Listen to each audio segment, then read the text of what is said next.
सभी भक्तजनों को जय श्री गणेश। ओम गंगणपतये नमः। भक्तजनों, आज का विषय है कि पुत्रियां, कन्या क्यों होती हैं पुत्रों से लाख गुना श्रेष्ठ। आज मैं विस्तार पूर्वक इसको बताने जाता हूं। जब अमूमन हमारे भारत में ये देखा गया है कि जब किसी के घर में कन्या की प्राप्ति होती है तो लोगों के घर में बहुत सारे ऐसे परिवार हैं कि उनके घर में मातम छा जाता है। ऐसा लगता है किसी का देहांत हो गया। और जब उसी जगह किसी को पुत्र प्राप्ति हो जाती है तो खूब गाजा बाजा सहित स्वागत होता है कि मेरे पुत्र हुआ, मेरे बेटा हुआ, मेरे बेटा हुआ।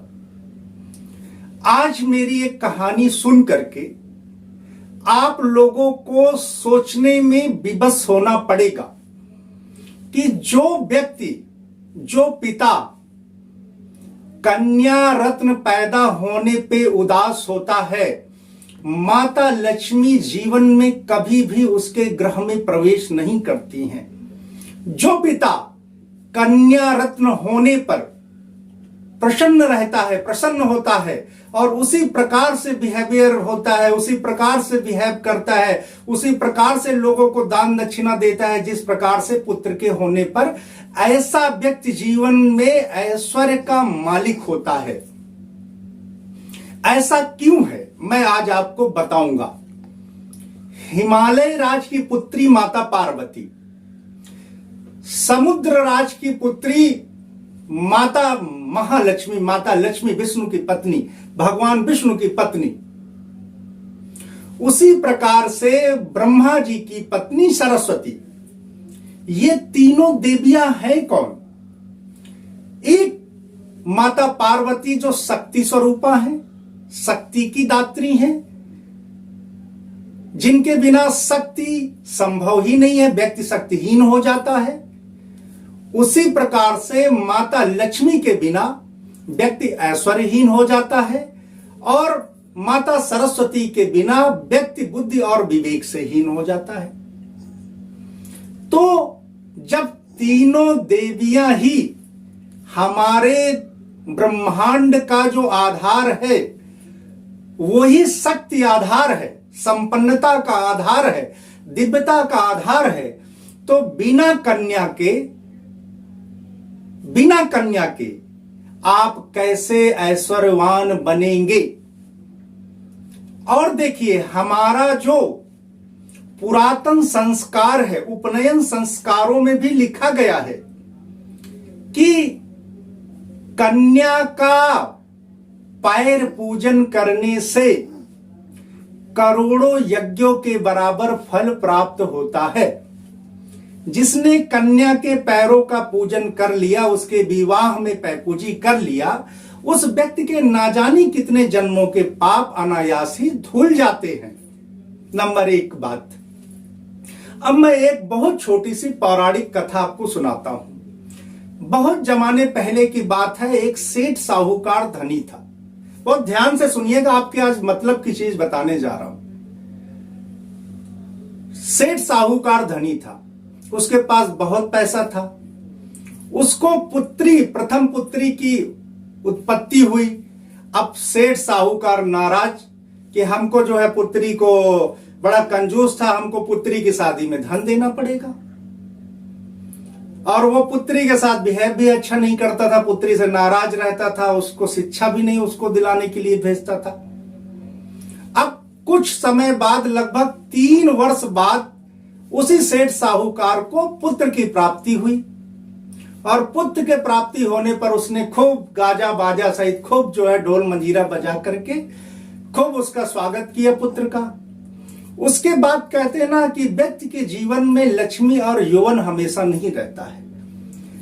सने सने उस साहूकार की जो पुत्री थी वो बड़ी होती गई और साहूकार ने अपनी पुत्री की शादी कर दी।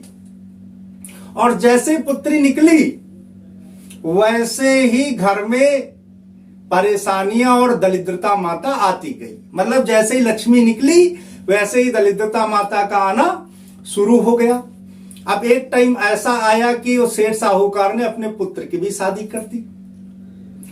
अब वो सेठ साहूकार जब वृद्ध हुआ, पुत्र की शादी करने के बाद उसके नाती पोते हुए, भक्तजनों सुनिए, वो सेठ साहूकार बीमार हो गया और क्षय रोग, टीबी रोग से पीड़ित हो गया।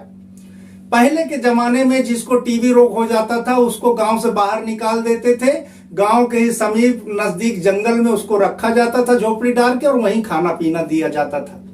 अब सेठ साहूकार के साथ ऐसा ही हुआ, उसको निकाल दिया गया, अब उसको वहां पे झोपड़ी डाल दी गई और वहीं पर जो है उसको खाना दे दिया जाता। और बड़ा बिलक बिलक करके रोता सेठ साहूकार। अब किसी प्रकार से उसकी पुत्री को इन प्राकरण पता चला कि मेरे बाप को टीबी क्षय रोग हो गया है। वह अपने सास ससुर और अपने पति से आज्ञा लेकर के आई और अपने मैके आए। मैके में देखा कि बाप है नहीं, वो जंगल में है। और वह पुत्री अपने पिता के पास गई। उसने आयुर्वेदिक, उस जमाने में आयुर्वेद आचार्य हमारे हुआ करते थे। अब भाई अंग्रेजी दवाई तो थी नहीं, अंग्रेजी दवाई तो आप जानते हैं कैसी होती है। आयुर्वेद आज भी हमारा चमत्कारिक है। मैं हमेशा आप लोगों को आयुर्वेद के बारे में भी जानकारी देता रहता हूं, बताता रहता हूं। तो आयुर्वेदिक डॉक्टर को बुलाया और क्षय रोग का उसको मन लगा करके इलाज कराया और वह सेठ साहूकार ठीक हो गया। सेठ साहूकार ने अपने उस पुत्री को गले से लगाया और जगह जगह जाकर के कन्या रत्न के बारे में उसने प्रचार करना शुरू कर दिया और अपने पुत्री से पैर छू करके माफी मांगा कि हे पुत्री, मेरे से बहुत ज्यादा अपराध हुआ है, मुझे माफ करना। और जगह जगह प्रचार करने लगा कि पुत्रों से कई गुना ज्यादा अच्छी पुत्री है। देखिए, वो नालायक पुत्र जिसको सब कुछ दे देते हो आप लोग, अपनी पूरी संपत्ति दे दिया, सब कुछ दे दिया, वही पुत्र आपको जंगल में डाल देता है। लेकिन वो बिटिया जिसको आप, जो भी आपको खरी कपूर हुआ उसको देकर दूसरे के घर बेच दोगे, वो बिटिया जिंदगी भर आप बीमार हो गए, अजार हो गए, आपको ख्याल करेगी।